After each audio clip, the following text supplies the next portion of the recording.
I like both of these people in this video, so let me start by saying Mike that. Rowe's aging weird. Mike Rowe's older than you think. That's why you say that.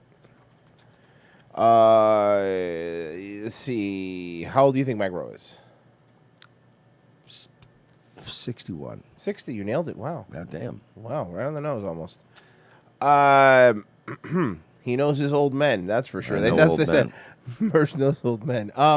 In biblically, the way Bobby Lee does. Right. Biblically. That's great. So, this is Mike Rowe with Theo Vonn. I'm trying to find a better way to make a better golf ball. Yeah, knowing full well that some knucklehead who's been amusing himself by catching shit in midair is going to take one, put it in a vise, and cut it open to see what makes the world work. What's keeping you busy these days? Sitting here with Mike Rowe. Thanks so much for coming in, man. Sure. And congratulations for being in Nashville and for carving out a piece of something real. I mean, this is so. I do a podcast too. Keeps me pretty busy. Everybody does, man. It's okay. I'm on the road all the time, so I'm doing it on like Riverside or Zoom or, and it's not the same as, sitting in an upholstered chair with the guy in his house with the, it's like cable access. Way to dox him. Meets, real. I mean, honestly, like we're this far from Wayne's World. Yeah, we are. and people are watching. Like lots of people are watching. So, congrats on that. Oh, thank you, man. Yeah, I think we've been looking for different studios recently, but there's a level. Why? Of there's a level of rogueness that has to accompany a podcast. Joe Rogueness. Space. Yeah. It's like in LA, because we have a studio in LA, and we've been the one that Papa sold out to let Mike Zuckerberg be there, Papa, in the studio, Papa. Got the Thick Boy Studios, Papa. looking there, and it's like, you should have ran it by me.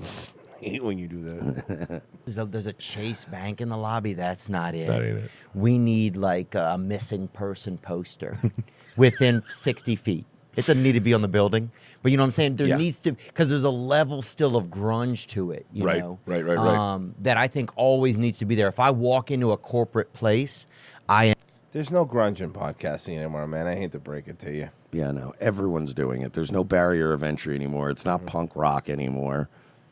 in my head, feel more corporate. It's just free therapy for some people. And so it puts me in a different headspace. So I'd imagine it does that for other folks. Although Marty McFly drip, gotta like that. Marty McFly drip. Yeah, but you can't. What's up, man? You looking like you about time traveling some kind of DeLorean or something, man. What's up? You about to blow up your sneakers, man? Ride a hoverboard or something, man? What's up with you? What's up with that hat, bro? That's his whole. That's his whole bit. Yeah. Right. I mean, if you're going to be in a corporate space, there's a way to behave that's consistent with your surroundings. And when people look at that, they might not like it, but they're not. Okay, that's a good question the Mike brought up. I'm going to ask you. If the way we do this show, right, if we had to go into a building where other people are doing, let's use the Blaze just as an example, where there's a whole bunch of people doing shows at the same time. Do you think our show would be the same? I don't know if it would it? I mean, maybe. I'm just wondering, like, do you think it would be? I don't know. It would at first. There's something. No, go ahead. Sorry, Mike.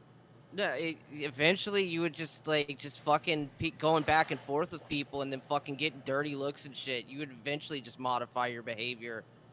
I just worry about that You kind want of to stuff. get along with people. I mean, outside of the show, maybe, but as far as the show itself, I don't think it would probably change. not. Like, yeah, I'd try to be respectful. I'd try to not be, groping fucking, female coworkers at a movie and stuff like that. But I'm just making up a hypothetical, right? Like, let's say you drunkenly started grabbing people's breasts, and everyone had to take a settlement. Like, That's just to prove that you're not gay, like Ralph said. It's. I'll show this fucker. He just starts spiraling. I'll show him how fucking not gay I am. Look, we like the guy or not, it's a real curse. But no, I think it would help a show. I think going into a building and doing it, I think that's like, look, it's like Elon's making that fucking case right now for Twitter employees. Like, get your ass into work. Fucking the collaborative effort works better when everybody's at work. We get there like, half hour before the show. Everyone sits down. We talk about some shit before we, because otherwise you end up with that fucking golden shower where everyone shows up and fucking one guy just throws his sunglasses down on the table and the other one's eating a meatball sub. and everybody's like, "So what's up? What are you doing for Christmas? What are you doing for March Madness?" Like, what? This is a fucking show? This is a pre-show conversation. Hey, what are you doing around Christmas time? When are you gonna go see the family that come in? That's something you do while you're. All right, guys, we're alive. The fact that it's like minutes. a meatball sub is just such a disrespectful food. I don't know why it is a disrespectful food, right? To do with it. Yeah, that's the old Artie Lang. Right. Yeah. I'm not going to judge you for being a sellout or a fake or a poser. Like Oh, you don't think so, huh? They Well, might not. I mean- I'm not saying that came off a little.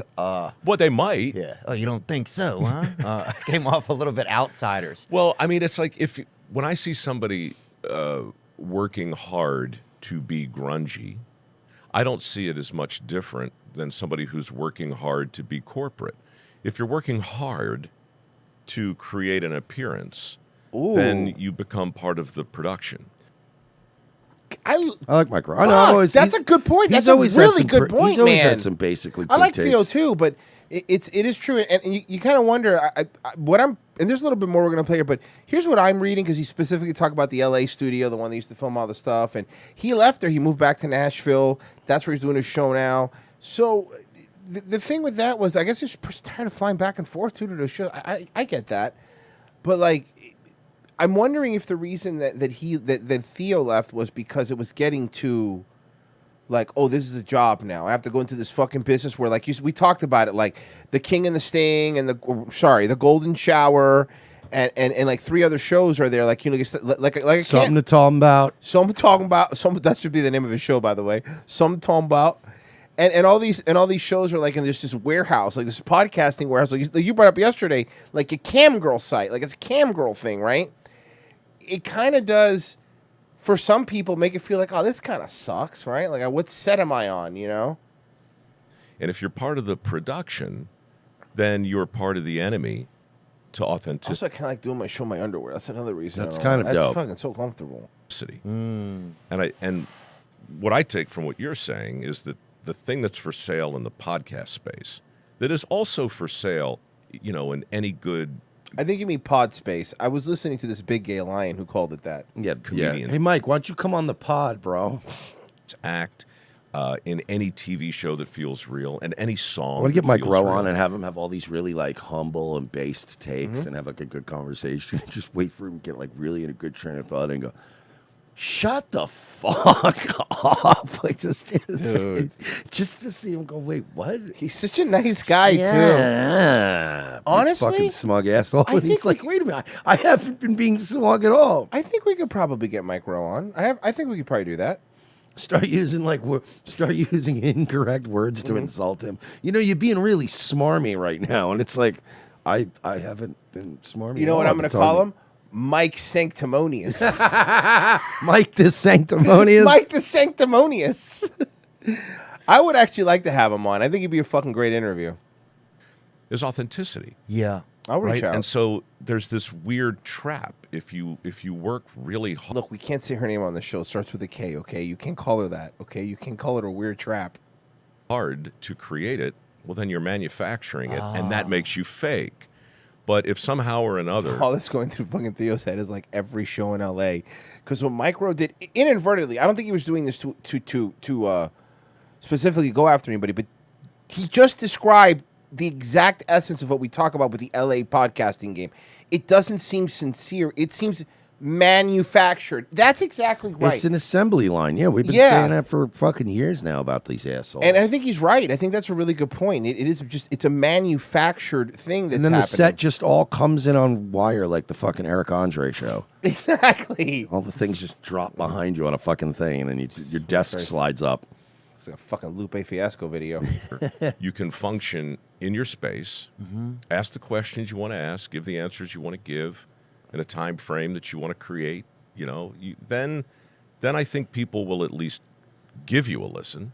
Right. That's a good point. So maybe I'm giving that too much credit, maybe, you know?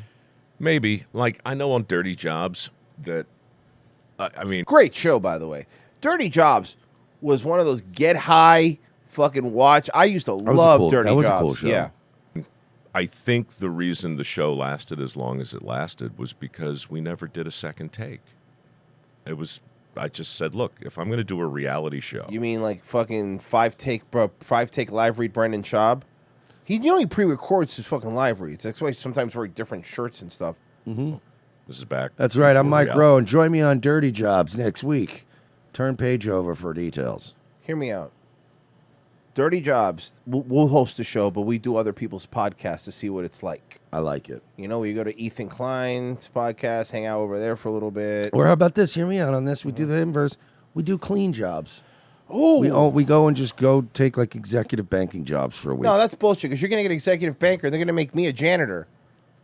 No, 'cause it's all clean jobs. We all get good clean but jobs. they're gonna give me the cleaning job. Oh, that's good. Yeah, clean jobs. Fucking no.